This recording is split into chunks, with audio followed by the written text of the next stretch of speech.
नमस्ते मित्रों। आज हम आम आदमी पार्टी के चौथे पोल खोल में बात करेंगे इनकी शिक्षा व्यवस्था की। और इसमें समय भी लगाएंगे क्योंकि सबसे ज़्यादा अगर आम आदमी पार्टी ने कहा है कि उसने कुछ बेहतर काम किया है तो दिल्ली की शिक्षा व्यवस्था में।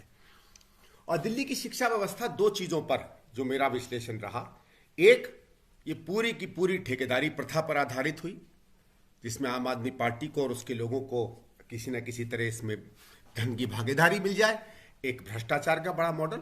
और दूसरा, थोड़ा बहुत पैसा लगाकर थोड़ा थोड़ा रिजल्ट बेहतर करते रहो जिसमें हम दिखावा बहुत बड़ा कर सके।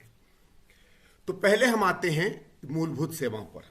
इन्होंने क्या किया कि दिल्ली में पहले भी स्कूलों को सुंदर करने का काम चालू हुआ था शीला जी की सरकार के अंदर। और जो लोग माने या ना माने, मैं उसकी कुछ तस्वीरें अपने फेसबुक पेज पे दूंगा अगर आप लोग देखना चाहें। करीबन 15-16 हज़ार नए कमरे बनाए गए जिनको सुंदर तरीके से किया गया। लैब अच्छे बने, स्टेडियम अच्छे बने, प्लेग्राउंड अच्छे बने। और दिल्ली में बल्कि 100, 125, 150 के करीब नए स्कूल भी बनाए गए। केजरीवाल के अंदर केवल 10 बनाए गए नए स्कूल, लेकिन शीला जी के अंदर करीबन 100-150 नए स्कूल बनाए गए। केजरीवाल ने 2 स्विमिंग पूल बनाए तो शीला जी के समय 15 नए स्विमिंग पूल बनाए गए। खेलकूद की अगर हम बात करें, उसमें बेहतरीन प्रदर्शन हुआ। जब कांग्रेस की सरकार आई थी तो हम करीबन 250-300 के करीब स्वर्ण पदक जीतते थे स्कूलों के मैचों में अंतर्राष्ट्रीय और हिंदुस्तान के स्तर पर। वो शीला जी 200-300 मेडल को लेकर 550 पे ले गई। केजरीवाल के समय वो गिर के 500 पे भी रह गया। उसी से पता चल सकता है कितनी अच्छी खेलों की व्यवस्था थी। रिजल्ट क्या हुआ, रिजल्ट पर अगर हम लोग आते हैं, लेकिन रिजल्ट के पहले जो मैं बात कर रहा था भ्रष्टाचार मॉडल की, वो है कि ये सारा मॉडल इन्होंने ठेकेदारी पर प्रस्तुत किया। क्योंकि कांग्रेस के समय भी, शीला जी के समय भी बहुत से ठेकेदार, बहुत से आईएएस अधिकारी, स्कूल के अधिकारी आए कि साहब हमको संगमरमर लगाने दीजिए, टाइल्स लगाने दीजिए, सुंदर कर देने दीजिए, बाहर दीवारें पेंट हो जाएं।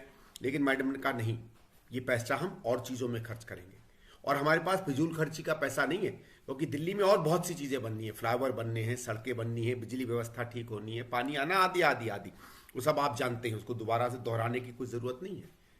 लेकिन इन्होंने जाना कि अगर सुंदर हम एक तरीके से करेंगे तो रिजल्ट कुछ भी हो।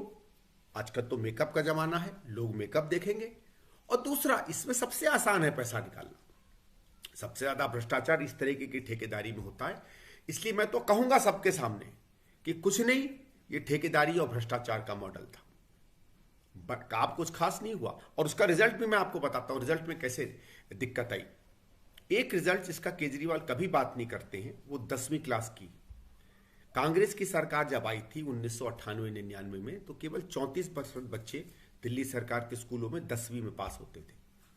कांग्रेस ने मेहनत करके 2009-10 में उसको 90% तक ले गए। 34% से 90% तक ले गए उसको केवल 11-12 साल में। फिर 2009-10 में बोर्ड के इम्तहान खत्म हो गए तो उसके बाद कोई जरूरत नहीं है उस बात को करने की। फिर दोबारा जब चालू हुए बोर्ड के इम्तहान केजरीवाल सरकार के अंदर, तो वही 10वीं क्लास के बच्चे जो 90% पास होते थे वो गिर के 70% पर आ गए। आपको केजरीवाल ने कभी ये नहीं बताया होगा कि मैंने दिल्ली के बच्चों का भविष्य 10वीं क्लास में ही बर्बाद कर दिया। 70% हुआ, फिर शायद 72% हुआ। और पिछले 1 या 2 साल में जो कोविड के साल हैं, तब क्योंकि एक होड़ लगी है पूरे हिंदुस्तान में बच्चों को पास करने की, तो शायद 80% के करीब पास हो रहे। लेकिन ये आंकड़े आप लगा नहीं सकते। केजरीवाल की सरकार पर मैं सीधा सीधा आरोप करता हूं आपके निकम्मेपन से और आपकी एजुकेशन के भ्रष्टाचार से। हमारे 1/3 बच्चे 10वीं क्लास में ही अपना भविष्य खो देते हैं और इस बात को तुम सामने क्यों नहीं लाते हो, ये शर्म की बात है। दूसरा, 12वीं का रिजल्ट भी देखते हैं। कांग्रेस की जब सरकार आई थी तब करीबन 64% बच्चे केवल 12वीं में पास होते थे। शीला जी के समय मेहनत करके 2013-14 में ये आंकड़े पहुंचे 90% के करीब। और उसमें भी 2009 में और 2010 में दिल्ली सरकार के स्कूलों ने प्राइवेट स्कूलों से अच्छा रिजल्ट दिया। आपको याद होगा, कई बार केजरीवाल कहते हैं कि मेरे समय में पहली बार दिल्ली सरकार के स्कूलों ने प्राइवेट सेक्टर से ज्यादा अच्छा रिजल्ट दिया था। सरासर झूठ है। ये कांग्रेस के अंदर, शीला जी के अंदर भी 2 बार हो चुका था। खैर, ये वही 90% के जो बच्चे पास होते थे 2014-15 में, उसको खींचकर ये कोविड के पहले वाले सालों में 94% ले गए और अब शायद कहते हैं 26-97%। लेकिन आज इस साल का रिजल्ट तो कोई रिजल्ट ही नहीं है क्योंकि बोर्ड के इम्तहान ही नहीं हुए। और मैं आपको एक बात बताता हूं, कांग्रेस की सरकार होती और जिस तरीके से हम लोग ईमानदारी से बढ़िया तरीके से कम पैसा खर्च करके काम कर रहे थे, हमारे समय भी रिजल्ट वही 95-96% होता। कोई इन्होंने अचंभे का काम नहीं किया। बल्कि एक और चीज मैं बताऊं जो सीधा सीधा इनका झूठ सामने लाता है। केजरीवाल, सिसोदिया जी, ये लोग बार बार कहते हैं कि बच्चे कूद कूद के प्राइवेट सेक्टर छोड़ के सरकारी स्कूलों में आ रहे हैं, जबकि इससे बड़ा झूठ का आंकड़ा नहीं है। अगर आप इन्हीं के सरकार के आंकड़े देख लें तो एक बात स्पष्ट हो जाती है। वह बात आपके सामने स्पष्ट करना चाहूंगा। आप एक आंकड़ा देखिए साहब, 2013-14 में जब कांग्रेस की सरकार गई तो करीबन 15.5 लाख से 16 लाख बच्चे दिल्ली सरकार के स्कूलों में पढ़ते थे। ठीक है, आज वो घटकर 15 लाख 10,000 हो गए, यानी 1 लाख के करीब बच्चा कम हुआ है दिल्ली सरकार के स्कूलों में। आबादी बढ़ जाती है, बच्चों को ज्यादा आना चाहिए, ये कहते हैं कि हमारे स्कूलों में लोग कूद कूद के प्राइवेट सेक्टर से आ रहे हैं, फिर भी बच्चे कम होते चले जाते हैं। तो माँ बाप इस बात को जानते हैं। जिस माँ बाप को मौका मिल रहा है वो दिल्ली सरकार से अपने बच्चे को में डालने की जगह बनस्पत प्राइवेट स्कूलों में अपने बच्चे को डाल रहा है।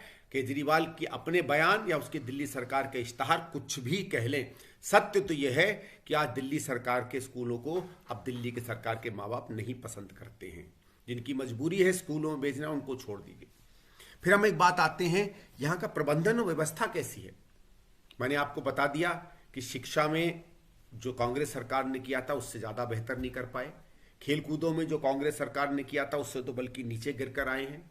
इंफ्रास्ट्रक्चर हमारे समय भी बेहतर और बेहतरीन होता चला जा रहा था, उसी को उन्होंने थोड़ा बहुत आगे बढ़ाया है। बल्कि हमने अच्छे स्कूल बनाए, इन्होंने उसको कमरों में डालकर और